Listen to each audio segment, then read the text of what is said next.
años, probablemente. Sí. Más o menos de neurología y estudio de Zika, probablemente 10 años. Generalmente se ve en la costa, que es donde hay zancudos, pues en los países tropicales. En los países tropicales generalmente, que es donde hay zancudos, y es como por temporada, pues hay temporadas donde ese zancudo se infecta y entonces hay que tener cuidado. Ya, entonces aquí tenemos la transmisión vertical, que como ya les dije que va a ser, o sea, esto va a llegar como que a la mamá y se va a pasar por la placenta. Que puede causar microcefalia, calcificaciones intracraneales, alteraciones en el desarrollo del crecimiento y restricción en el crecimiento intrauterino. Todo lo mismo, pues prácticamente restricción, puede producir hepatosplenomegalia, puede producir anemia, ¿Cómo trombocitopenia. diferencia entonces, doctor? ¿Ah? Clínicamente. Las pruebas. O sea, de un niño infectado hay que hacerle las pruebas completas a la mamá. Sospecha, historia clínica. Pero eso le hace a la mamá, ¿verdad? Entonces, o sea, si nace, Al bebé. o sea, porque si ya viene con la mamá ya no hay problema, pues ya viene con diagnóstico, pues ya el ginecólogo estudió, ya te hizo favor y ya pues. Pero si nada, cuando el diagnóstico se le hace al bebé. cuando se exacto, entonces tú vas haciendo PCR lectura molecular clínica para Zika, PCR molecular para el que más sospeche, pues, porque esas pruebas cuestan, pues. Entonces, una buena historia clínica, un buen antecedente de la mamá, unos buenos factores de riesgo determinantes, la evolución del embarazo se va haciendo sospechar de alguna, pues si no, bueno, la que se pueda. Hay otra.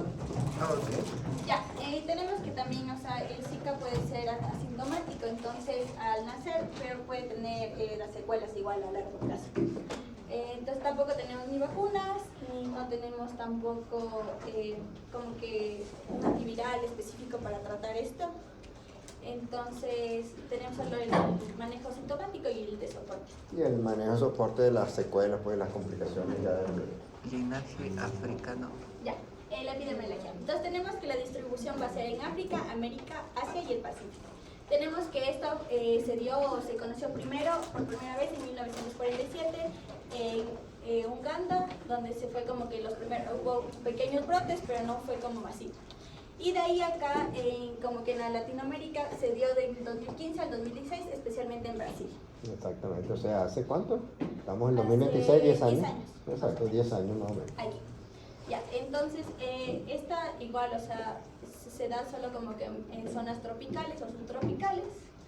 La situación actualmente aquí, o sea, en América Latina y el Caribe, va a ser que hay brotes esporádicos y la mayoría de casos son o asintomáticos o leves, o sea, no son como que tan fuertes. Nosotros tenemos que las poblaciones en riesgo van a ser mujeres embarazadas, los fetos, los recién nacidos, porque tienen exposiciones congénitas. El impacto en los neonatos, que o sea, nos dice que durante la infección, o sea, durante el embarazo, puede causar microcefalia y otras alteraciones neurológicas congénitas. Es importante en la salud porque representa un problema de salud pública porque puede tener amplia distribución y graves consecuencias en el desarrollo fetal del bebé mientras está en el vientre. Embarazada, en general es una enfermedad viral, pues. Fiebre, malestar general, dolor de las articulaciones. ¿Ah? No, digamos en la costa, donde hay mosquitos, pues, y en países tropicales, pues, en la costa, es donde aquí en Quito vemos muy poco real, que hay muy poco zancudos, pues. Pero en Guayaquil hay, pues, en la costa, pues, en Manta, todo eso. Sí. Ya, de ahí tenemos la patogenia que primero, como ya vimos al principio, va a ser la entrada del mosquito, o sea que va a haber como que el mosquito te pique. Y entonces este virus va como que a realizarse, la distribución va a ser sistémica, primero va a ser como que en la piel y luego va a pasar a la sangre y ahí va a ser, y de ahí se va a ir pasando a los órganos. De ahí tenemos la infección placentaria, donde va a llegar a la placenta y esto le va como que va a pasar al bebé, que se realiza la transmisión vertical. Esto puede ocurrir en cualquier trimestre, pero siempre va a tener mayor riesgo en el primer trimestre. Ahí va a tener daño grave. Un periodo de organogénesis, pues, primer trimestre en embarazo, las primeras 12 semanas.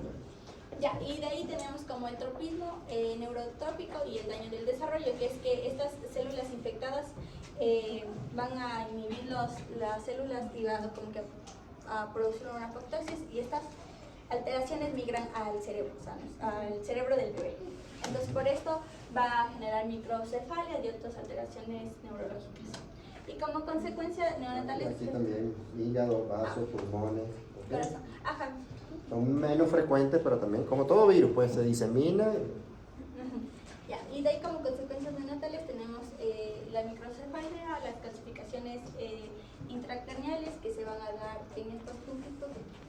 Son periventriculares. Ajá, Estos puntos blancos son Aquí los que también es se- periventriculares. Ujú. Se parece al ¿Y cómo toxoplasma. diferenciaría? Bueno, hay que hacer la prueba, pues, pero bueno, de O compañía sea, pero en el caso microcefalia. clínico ¿Tiene nos gatos? daría como los resultados de las pruebas. Claro, claro. O por lo menos el plan de trabajo.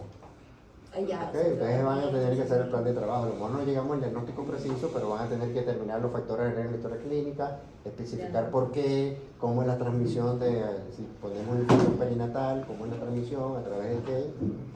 Ok. Ya, entonces nos dice que también van a tener alteraciones en el tono muscular, va a tener convulsiones, retraso en el desarrollo congénito, o sea, Neurológico. neuropsicomotor, Ujú. alteraciones visuales, auditivas también y otras formaciones asociadas. Entonces, como prevención esencial tenemos el control primero del Del mosquito, vector. ajá, del Ujú. vector, la protección en embarazadas, usar protección igual en las relaciones sexuales y el diagnóstico y vigilancia oportuna. Pero en el estudio de imagen no se parece al de toxoplasma. Claro, claro que se parece. Claro, o sea, es que no es diagnóstico tampoco, pues. No es diagnóstico, pero, o sea, uno va haciendo la historia clínica bien y por supuesto a la final hay que hacer el PCR. Ya, entonces aquí tenemos el cuadro clínico donde vamos a tener la presentación clínica que puede ser asintomáticos o puede tener síntomas al nacer o secuelas a largo plazo, ya es cuando, o sea, ya como que progresó la enfermedad sin haber diagnosticado a tiempo. Entonces, son sintomáticos, nos dicen que van a nacer, o sea, al nacer no van a tener ningún signo de desarrollo, sino que estas se van a dar luego. Los síntomas al nacer se dan apenas nacen en las primeras semanas de vida, que puede ser que tiene como problemas del tono al nacer, Alteraciones neurológicas, pues. o ya son visibles, como la microcefalia. Puede convulsionar, Ah. entonces tenemos otra causa de convulsión, entonces ya ustedes saben cuál es el tratamiento de convulsiones independientemente mientras vamos haciendo el diagnóstico. Ya, entonces tenemos como las manifestaciones clínicas más frecuentes, la microcefalia, va a tener una frente más prominente, va a tener hipertiroidismo, o sea, como Hipertelorismo. que es como la distancia aumentada para aquí. Eso lo vimos cuando Separados. vimos evaluación, examen físico de los ojos del bebé. Va a tener el puente de nasal bajo, va a tener netronatia. Retronatia, la mandíbula inferior un poquito más chiquita, es una vía aérea difícil. Ajá. Y la piel es como Redundante en el redundante en el cuello. cuero cabelludo. En el cuello. Ah, ok. Tenemos las alteraciones neurológicas, que es la hipertrofia, las convulsiones, tenemos las calcificaciones intracraneales que se van a ver mediante los exámenes de rayos X, ecografía, las alteraciones visuales que pueden tener atrofia del nervio óptico, alteraciones con pigmentos. Ya, y la corioneopatía. Ya, entonces en las alteraciones auditivas tenemos igual lo mismo, la hipoacusia y el retraso de crecimiento y desarrollo psicomotor. Entonces, ya, entonces como hallazgos para clínicas tenemos que se va a usar la neuroimagen, que tenemos que puede ser la TAC, los rayos X, para el cambio para el sistema ocular vamos a tener el fondo de ojo, para las pruebas auditivas se va a hacer la hipoacusia y como pruebas de laboratorio tenemos el RPCR, que es para el Zika, que se puede hacer del suero o de la orina del recién nacido durante los primeros días de vida. Ya, la evaluación del pronóstico va a ser, o sea, según más tiempo se demore en evaluar o diagnosticar esto, más complicaciones puede tener el bebé. Ya, el diagnóstico tenemos que, cuando vamos a sospechar que el recién nacido puede tener esta enfermedad, es cuando las madres tuvieron el Zika y digamos el ginecólogo ya se dio cuenta, entonces ya sabemos que el bebé puede. Acuérdense que como siempre hemos dicho, los antecedentes del recién nacido es la historia clínica perinatal. Recoger la historia clínica lo más específica, y se sospecha de dónde viene usted mamá, cuándo salió embarazada, de qué parte de usted, y ahí en San Cudo, le picó San Cudo, le hicieron una evaluación, y en el examen ginecológico el doctor le determinó algo, y de ahí uno va indagando, cuando vienen sin diagnóstico, por supuesto. Cuando viene con diagnóstico ya todo es mucho más fácil. Ya, entonces, igual, ya, entonces, como les dije, igual, o sea, para que se pueda saber si tiene, va a ser igual como los antecedentes de que le vean si tiene microcefalia, si tiene problemas oculares, si tiene alteraciones en el tono muscular apenas nace, si tiene convulsiones o la restricción del crecimiento intrauterino. De ahí tenemos como primera prueba, que sería la prueba del laboratorio, donde se hace una RT-PCR, que la del suero va a ser de 1 a 7 días después de que haya iniciado como los síntomas. De ahí de la orina se hace hasta de los 10 hasta los 14 días después del inicio de los síntomas. Y también tenemos una que es de líquido cefalorraquídeo, que es en casos de compromisos del sistema nervioso central. De ahí tenemos el diagnóstico de imagen, que se puede hacer una tomografía, una resonancia magnética.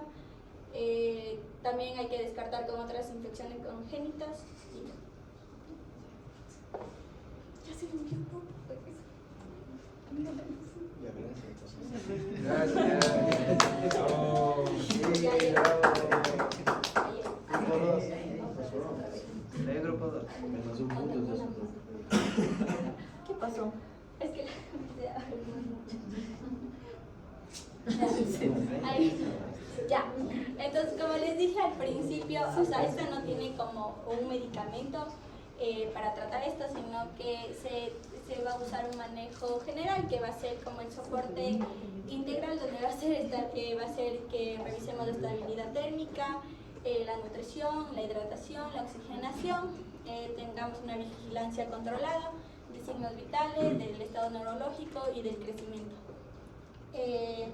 También el apoyo y la educación a la familia para que sepan cómo poder ayudarle al bebé, que sería primero hacer los controles periódicos, por ejemplo, de la audición, empezar la fisioterapia para el manejo de contracturas o mejorar el tono muscular. La dificultad respiratoria, para esto se le va a dar fisioterapia respiratoria o la oxigenación. En las dificultades alimentarias nos dicen que hay que adaptar la lactancia materna o la fórmula o la sonda, según lo que necesite el bebé.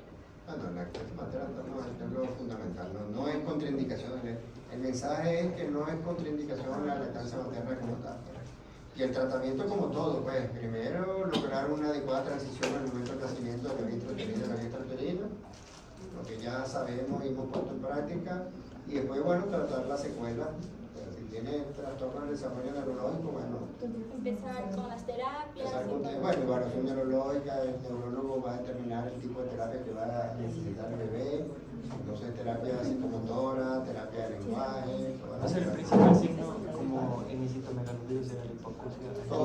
Aquí es el retraso. Claro, y todas estas enfermedades, generalmente, dependiendo del trimestre de embarazo que afecten al bebé, todas necesitamos este seguimiento multidisciplinario. Todas las microcefalia. Sí, probablemente todas.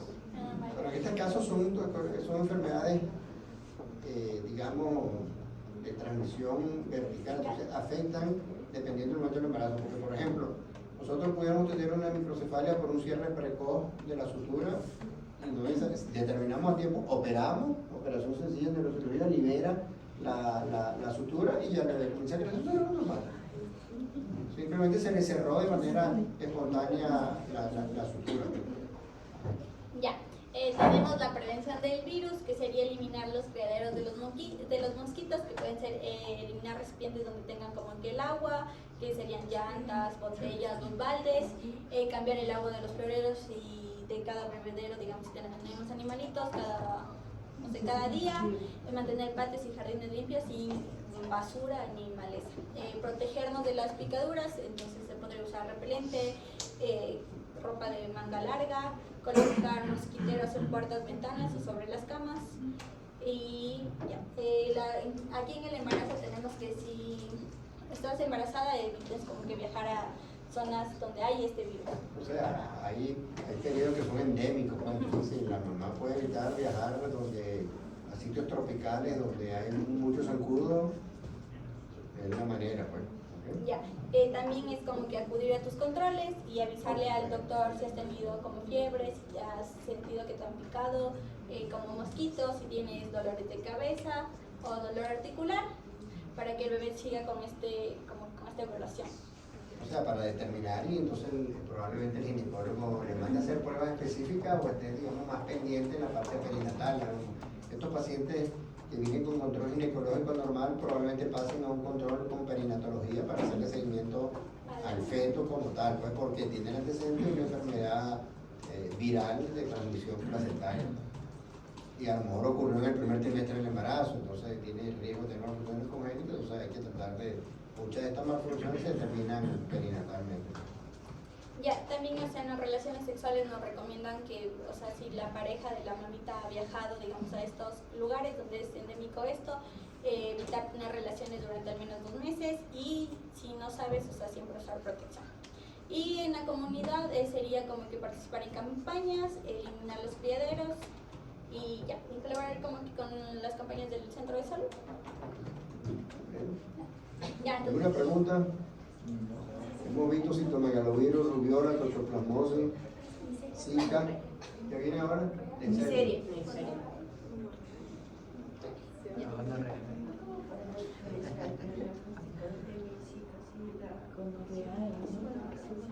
Serología.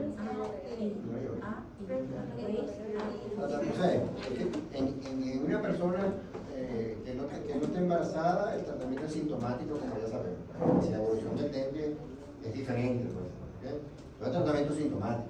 El problema es si la persona está embarazada y tiene una infección viral de este tipo de transmisión vertical en el momento del embarazo en que adquirió la enfermedad. Entonces, el primer trimestre del embarazo, si hay el antecedente y hay la clínica, la mamá puede consultar durante el primer trimestre del embarazo, ya está embarazada, ya sabe que está embarazada, a lo mejor lo saben las primeras 6 semanas, pero consulta con fiebre, con malestar general, entonces ahí el ginecólogo le va a hacer un seguimiento más cercano. Y si él considera, bueno, hacer una determinación con PCR molecular para ver, y empezar a evaluar el feto. Empezar a evaluar sobre todo el crecimiento del feto, porque normalmente se quedan en la curva de crecimiento fetal, son pequeños para la edad estacional, son restricciones de crecimiento uterino, y bueno, miden perímetro, como hemos visto, pues medimos perímetro del ginecólogo, pues el perinatólogo mide el perímetro cefálico del feto y eso tiene una curva, entonces ven cómo va creciendo y no deja de crecer. O sea, ya, bueno, ya son signos, ¿sabes?, característicos de esa medicina perinatal como tal. El objetivo es que sepamos, pues, de que estas enfermedades tienen consecuencias en el feto y por lo tanto también tienen consecuencias en el proceso. Y conocer la etiología, la fisiopatología y los métodos diagnósticos es el objetivo de nosotros. Tratamiento, como verá, el tratamiento de casi todas las enfermedades es soporte. El sordo, vemos cómo hacemos. El que tiene la corioretinitis, ve cómo le mejoramos la retina para que puedan ver mejor. El que tiene trastorno del desarrollo, bueno, neuroestimulación. El que convulsiona, tratamiento para convulsiones.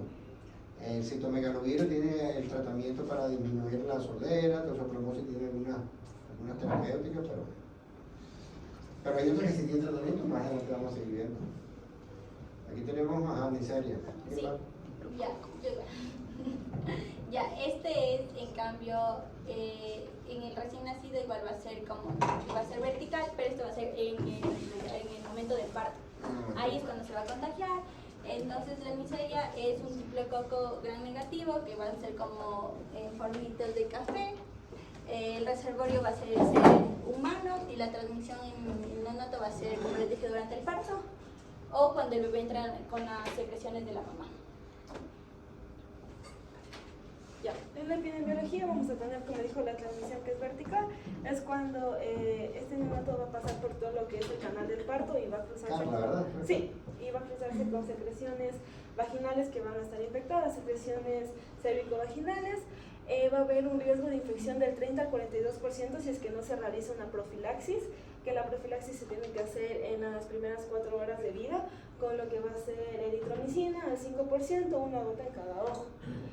También la neisseria es una de las principales causas de euftalmia neonatal bacteriana y la incidencia ha bajado debido a que se han aumentado estos protocolos de tamizajes prenatales en lo que son la mayoría de los países, y también la profilaxis, ya que es importante hacer un tamizaje prenatal para poder diagnosticar y tratar a la madre antes de lo que va a ser el parto, para evitar esta transmisión vertical.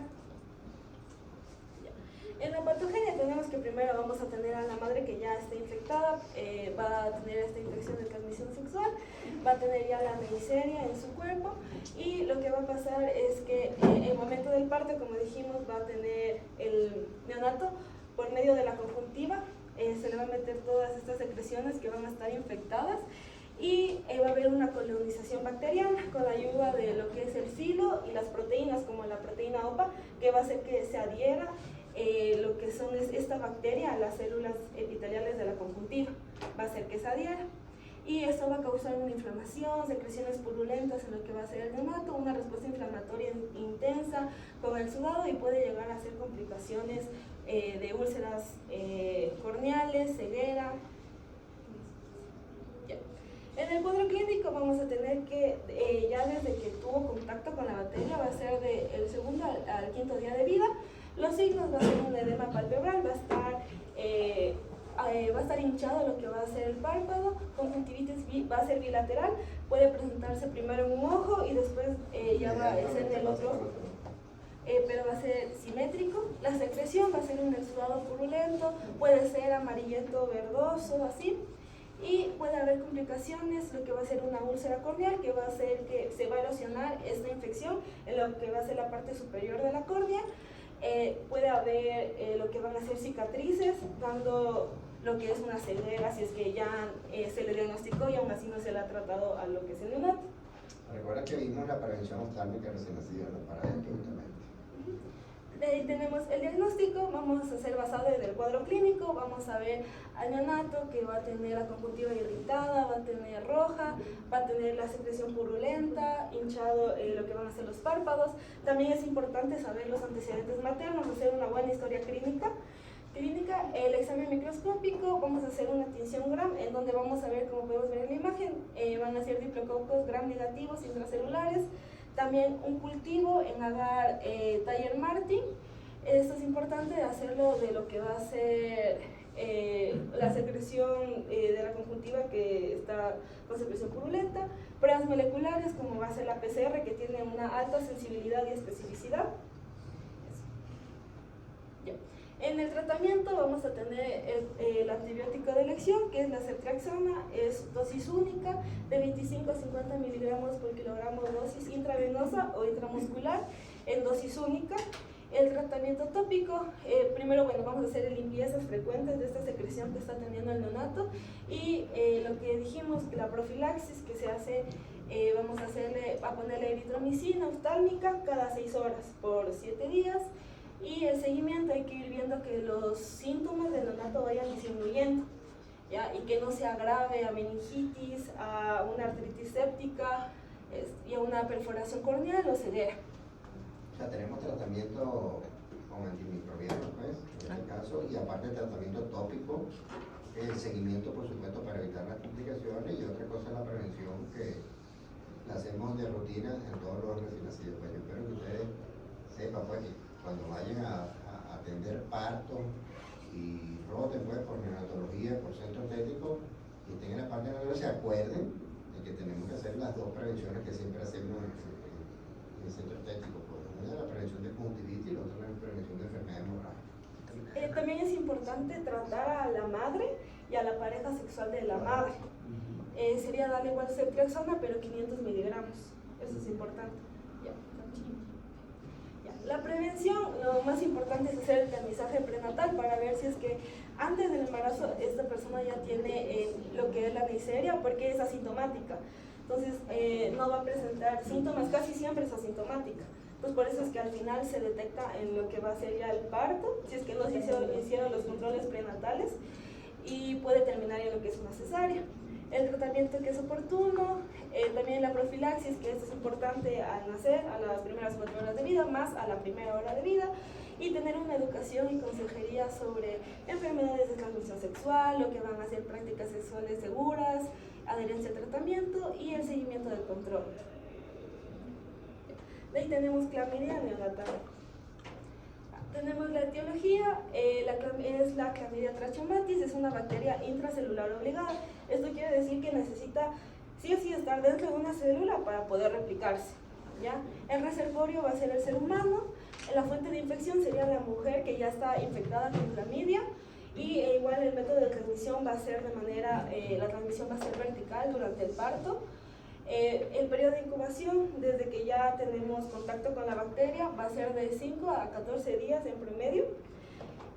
Algo que cambia aquí es que no solo va a dar conjuntivitis, sino también se va a ir a las vías respiratorias. Por eso es que aquí no es una prevención, o sea, no es como en la histeria lo que es la profilaxis, porque aquí, aunque le hagan la profilaxis, puede ir a las vías respiratorias.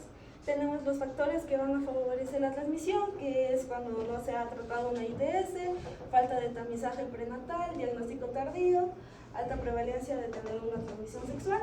También es importante saber que la bacteria tiene un ciclo de vida bifásico. Tiene cuerpos elementales, que estos son los que se van a adherir a la célula de la conjuntiva o de las vías respiratorias, y ya que va a ingresar, va a transformarse en lo que van a ser cuerpos reticulares, que estos son los que sí pueden multiplicarse y hacer la replicación. Ya. En la epidemiología, como dije, va a ser la transmisión vertical. Durante el parto, igual cuando está haciendo la expulsión del neonato, va a tener contacto con secreciones infectadas de la madre. La frecuencia es de 10 a 30% de los casos, y 1 de 7 casos por cada 1000 nacidos vivos. La población más afectada van a ser madres menos de 25 años, bajo control prenatal, o que no se haya diagnosticado ITS, no se les hayan hecho pruebas, un tamizaje prenatal. Tenemos que ha disminuido, pero en países que han aumentado el tamizaje y tratamiento, que sea el tratamiento rápido, oportuno. Es más común en países con ingresos bajos, porque no se va a realizar estos tamizajes que son importantes. Y también es importante el subdiagnóstico y la falta de tamizaje, que mantienen la transmisión vertical. La patogenia tenemos que, bueno, primero tenemos que ya vamos a tener contacto con la bacteria y va a entrar lo que es el cuerpo elemental, pero el cuerpo elemental va a entrar por una endocitosis. Al entrar solo se va a pegar, solo se va a adherir a la célula epitelial de la conjuntiva, no va a replicar. Ya cuando está adentro se transforma y ahí va a poder hacer la replicación, como podemos ver aquí, se va a multiplicar, pero no va a ser lisosomas, no se van a juntar, van a estar así independientes. De ahí se va a liberar otra vez, y esto se libera otra vez a lo que va a ser el epitelio de lo que son las vías genitales de la mujer. Entonces, al momento del parto, estas células, estos cuerpos elementales van a tener contacto con el neonato, va a hacer que se adhiera, y ya en el neonato va a ser el cambio a lo que van a ser los cuerpos reticulares, que van a hacer esta replicación y maduración. También es importante que la conjuntivitis neonatal se va a aparecer entre el 5º a los 12 días de vida, la neumonía neonatal entre el primer mes y tercer mes de vida. Va a haber una respuesta. Perdón, esto es importantísimo. ¿Por qué? Porque esto es lo que nos permite a nosotros diferenciar entre otras causas de conjuntivitis y otras causas de neumonía. O sea, esta conjuntivitis en particular aparece alrededor de después del 5º o 7º día, primera, segunda semana, es la conjuntivitis. A diferencia de la conjuntivitis anterior, okay, de la conjuntivitis anterior que aparece en los primeros 3 o 4 días, ¿verdad? Y cualquier otro tipo de conjuntivitis bacteriana, pues, por estreptococo, por estafilococo. Esta conjuntivitis generalmente aparece en la segunda semana, entonces uno comienza a escuchar, bueno, esto estaba bien, no tenía nada, y de repente comienza a tener conjuntivitis y una secreción que no es tan fuerte como la de la gonorrea, por supuesto. O sea, la gonorrea casi no lo vemos, ya todas las mamás están pesquisadas y todas se han puesto una penicilina, se han puesto, ya casi no lo vemos en realidad, pero esta sí la vemos con relativa frecuencia. Y cuando se acompaña de problemas respiratorios también es diferente, es cercano a la tercera, cuarta semana también. Es un diagnóstico diferencial que nos ayuda a nosotros, pues, a diferenciar entre uno y otro. Ya. Tenemos el cuadro clínico de lo que va a ser el neonato. Tenemos primero la conjuntivitis neonatal, que va a ser una hiperemia conjuntiva, va a tener el ojo irritado, rojo, edema palpebral, igual una hinchazón en el párpado, secreción mucopurulenta, como pueden ver aquí, va a tener fotofobia al momento de que abra los ojos. Puede ser aquí, pues se va a hacer al inicio unilateral igual y después ya bilateral. Como toda conjuntivitis se transmite así. Nosotros tenemos una conjuntivitis en el servicio y wow, Tenemos que hacer todas las medidas para que no se nos contagien todos los niños en un conjuntivitis, eso es un aislamiento de contacto, sobre todo, porque se transmite. Bueno. De ahí va a haber en complicaciones de la conjuntivitis, va a ser la queratitis, que va a ser una inflamación de la córnea, úlceras corneales, que va ya la infección se va a ir a la córnea, y cicatrices conjuntivales, que esto es un peligro porque puede terminar en ceguera. Tenemos en cambio neumonía neonatal, el inicio, como ya dijimos, de 1 a 3 meses de vida, va a tener taquipnea, rinorrea, tos, estertores, retracciones, la fiebre, pero es poco frecuente y puede ser leve o grave.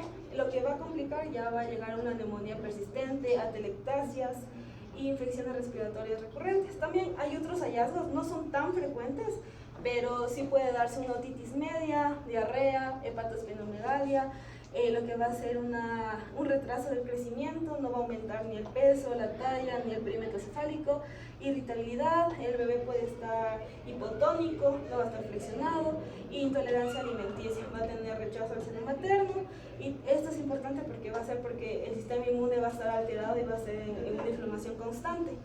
¿Ya?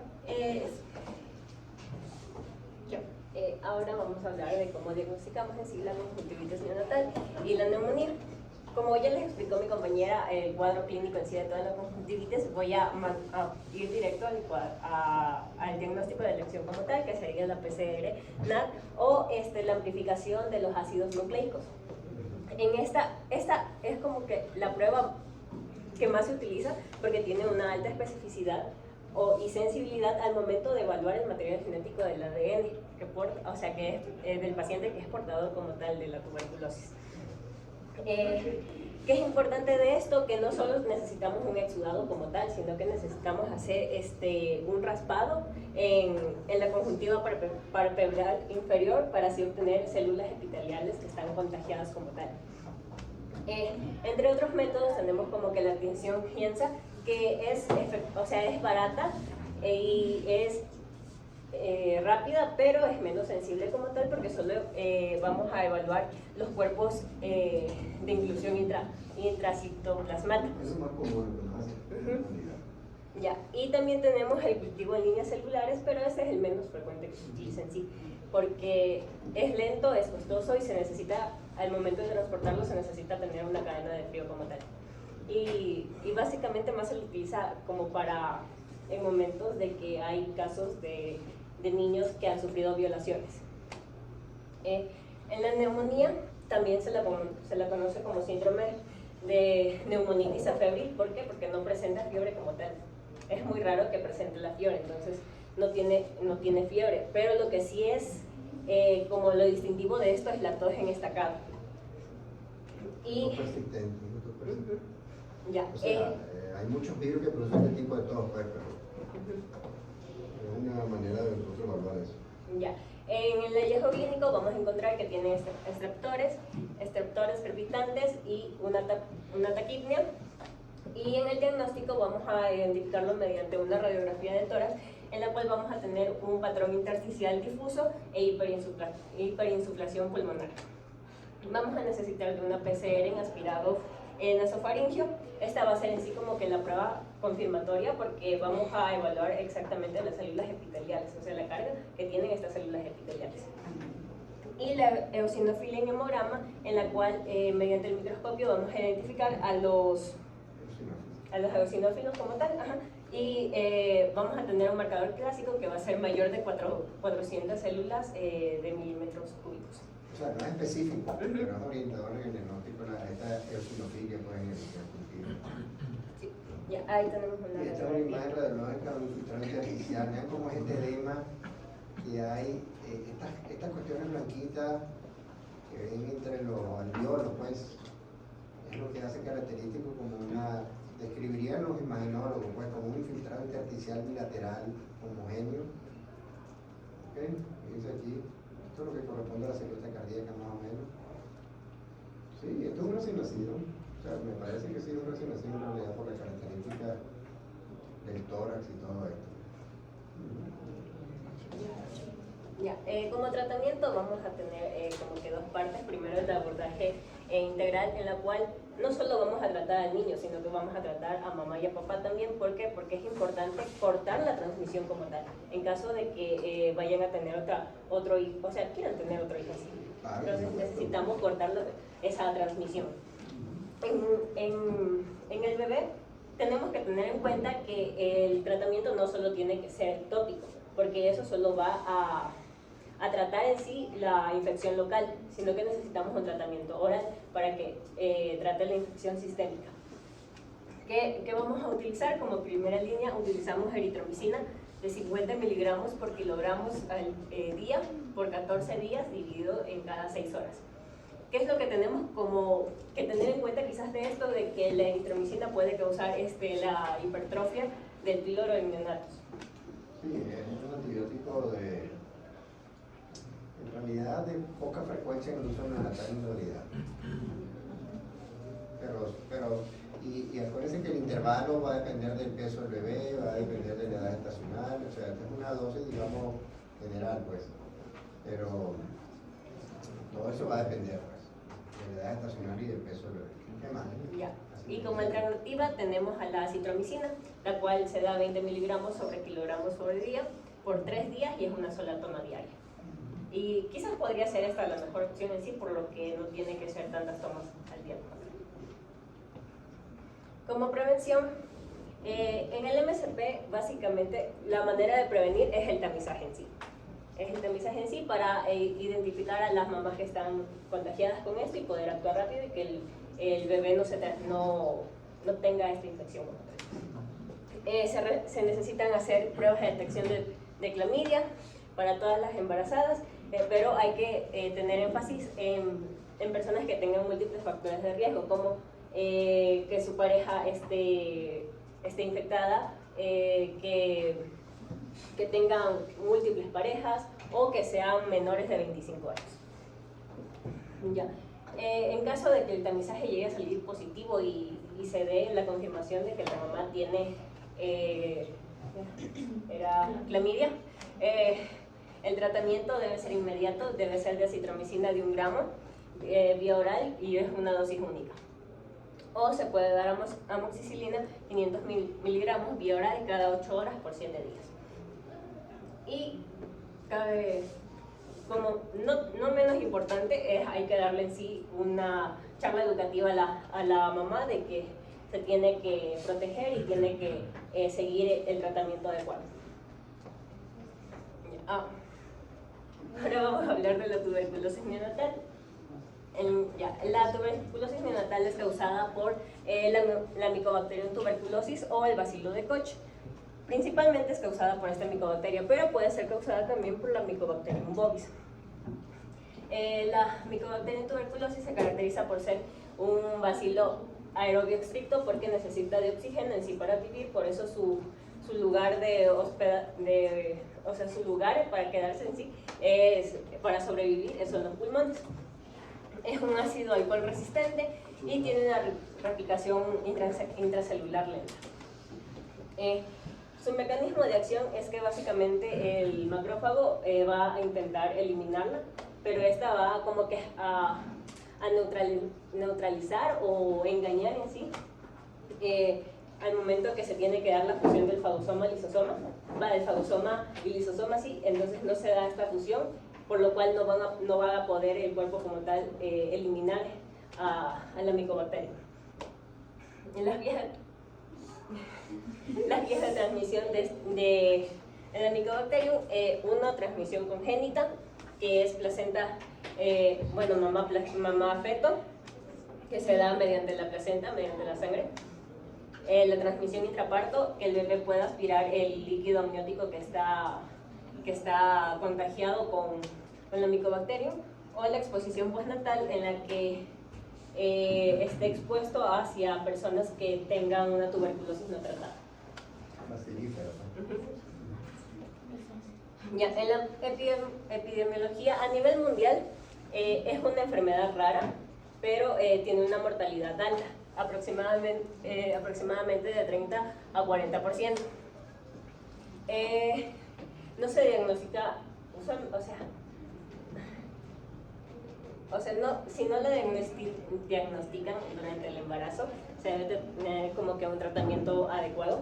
Pero hablando más como que localmente en Ecuador, no se tienen como que estadísticas exactas, pero se aproxima que es menos del 1% de tuberculosis neonatal. ¿Qué pasa con esto? De que hay que tener mucho en cuenta de que Ecuador en el año 2025 terminó con 10.562 casos reportados de tuberculosis, siendo las mayores zonas de afectación el Oro con una tasa de 138.2, el Guayas con una tasa de 126.6 y más en los entornos penitenciarios. Sí, ustedes han visto las noticias, me imagino, que se mueren algunos privados de libertad por tuberculosis, porque el contagio es... Ya. Y el hacinamiento, pues el hacinamiento es muy importante. O sea, la verdad que yo me recuerdo cuando vi una tuberculosis neonatal en realidad. Ya. En la patogenia se basa en que el sistema del neonato es un sistema inmaduro, por lo tanto no va a poder actuar como el de un humano, como el de un adulto, perdón, en la que no va a tener no van a ser granulomas eficaces, no va a tener va a tener una rápida replicación y va a tener una agresividad de diseminación hematógena. La vía de transmisión como foco primario, ya lo habíamos hablado, la transplacentaria, la perinatal y la postnatal.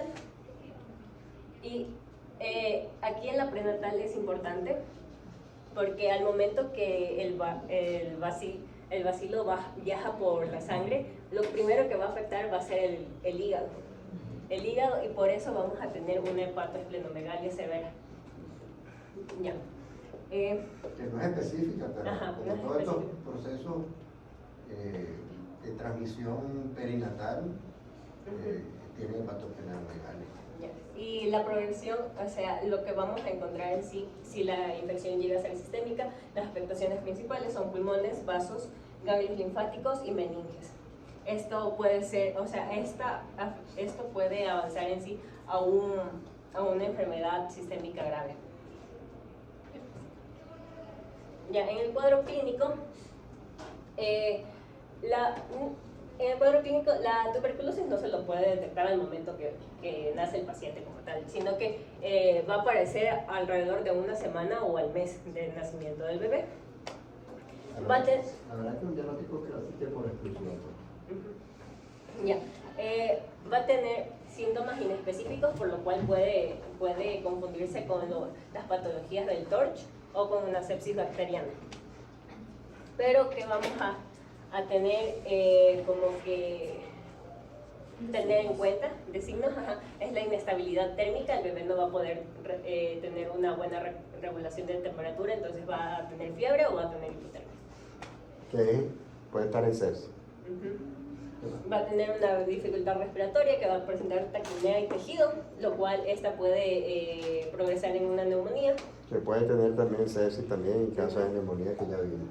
Ya, va a tener una hepatoesplenomegalia y una ictericia. Vamos a llegar a tocar el hígado y el vaso como tal, y va a tener una distensión abdominal, y el bebé va a tener una alimentación deficiente porque básicamente va a rechazar el seno materno y va a estar irritable y todo.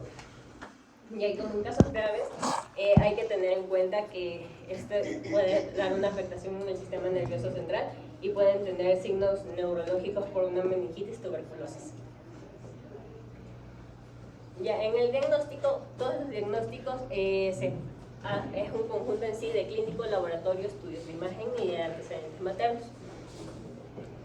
Al momento de que tenemos como que la sospecha de que hay tuberculosis, tenemos que hacer una evaluación de la mamá. Una evaluación de la mamá en la que vamos a hacerle una vaciloscopía, una PCR, una radiografía de tórax y más que nada la anamnesis para preguntar a la mamá que si tiene antecedentes de tuberculosis previa o activa. O de contacto. Vamos a hacer una bacteriología y biología molecular en la que vamos a hacer una búsqueda de bacilo mediante un cultivo, las pruebas moleculares rápidas como la PCR, y vamos si ya tenemos detectado el lugar específico donde se encuentra la tuberculosis, podemos hacer un aspiradográfico gástrico, aspirados de líquido, no, evaluaciones de líquido cefalorraquídeo, Función lumbar. función lumbar, la biopsia hepática y funciones de placenta y líquido amniótico. En la radiografía de tórax vamos a encontrar infiltrados difusos, adenopatías biliares y el clásico patrón miliar. Después de esto tengo una radiografía. Ya. También son importantes las pruebas como que inmunológicas, pero no nos podemos confiar de estas porque nos pueden arrojar falsos negativos, y esto no, en sí no descarta la enfermedad como tal. Y tenemos Bueno, que tampoco es específica. Ajá, tampoco. Tampoco es eso, era una radiografía así como, diría uno, como sucia, porque todo está infiltrado, blanquecino, de tuberculosis miliar, pero no hay manera de saber, pues, no hay manera, en realidad no hay manera. Aquí no sé qué señalan los ganglios, parecen los ganglios, que señalan aquí. Ok. Ya. Como tratamiento tenemos un tratamiento que va a tener una duración de 12 meses, en la cual va a tener una fase intensiva que va a ser durante 2 meses y una fase de mantenimiento que va a ser durante los 10 meses. El esquema se basa en que se debe administrar isoniazida de 10 a 15 miligramos sobre kilogramo al día, rifampicina de 10 a 20 miligramos sobre kilogramos al día, piracinamida de 30 a 40 miligramos sobre kilogramos al día, y etambul de 15 a 25 miligramos sobre kilogramos al día. Es importante, etambutol. Es importante recalcar que si este está contraindicado, tenemos que cambiarlo por la estreptomicina. ¿Qué es lo que se usa? Ya, y la estreptomicina se debe administrar de 20 a 30 miligramos sobre kilogramos al día. Y en la fase de mantenimiento vamos a tener la isoniazida de 10 a 15 miligramos de kilogramos al día y la rifampicina de 10 a 20 miligramos al día. Es importante destacar que si hay un compromiso en las meninges, hay un compromiso en el sistema nervioso central, se deben administrar corticoides como la dexametasona. Esta se debe aplicar durante los 12 meses. Se debe dar la dexametasona de 0.3 a 0.6 miligramos al día. Sí, esos esquemas, o sea, está bien que conozcamos la medicación que usamos, pero esos esquemas varían, cambian en realidad. ¿Okay? No podemos usar corticoides por tanto tiempo tampoco, pero bueno, la idea es que el paciente no llegue a la meningitis y por supuesto a tuberculosis. Ya. ¿Prevención? Ya en la prevención, igual tamizaje, que el objetivo es detectar de manera oportuna que si la mamá tiene tuberculosis o no, para así evitar que haya una retransmisión. Si llegamos a detectar que la mamá sí es tuberculosa como tal, hay que iniciar tratamiento para así reducir carga y reducir el riesgo de contagio. ¿Qué tratamiento va a? El control de contactos, en sí que el paciente no tenga contacto con personas que hayan tenido tuberculosis o tienen sospechas de tener tuberculosis. Y la profilaxis del neonato, al momento que ya lo expusieron, quizás es la isoniazida de 10 miligramos sobre kilogramos al día de 3 meses, o sea, durante 3 meses, y de ahí hay que reevaluar a ver si se sigue o no. Exacto, con eso empezamos el tratamiento de profilaxis, hasta vamos evaluando la sintomatología y vamos agregando medicamentos de acuerdo a la clínica y todo el paciente. Ya, y una vez que ya, si el neonato no presenta en sí la tuberculosis, se administra la vacuna de BCG. Y bueno, estas son nuestras bibliografías. A ver. Y de parte de nuestro grupo y de parte del curso queremos hacer Gracias. sí, ya. Oye, bien, bien, bien.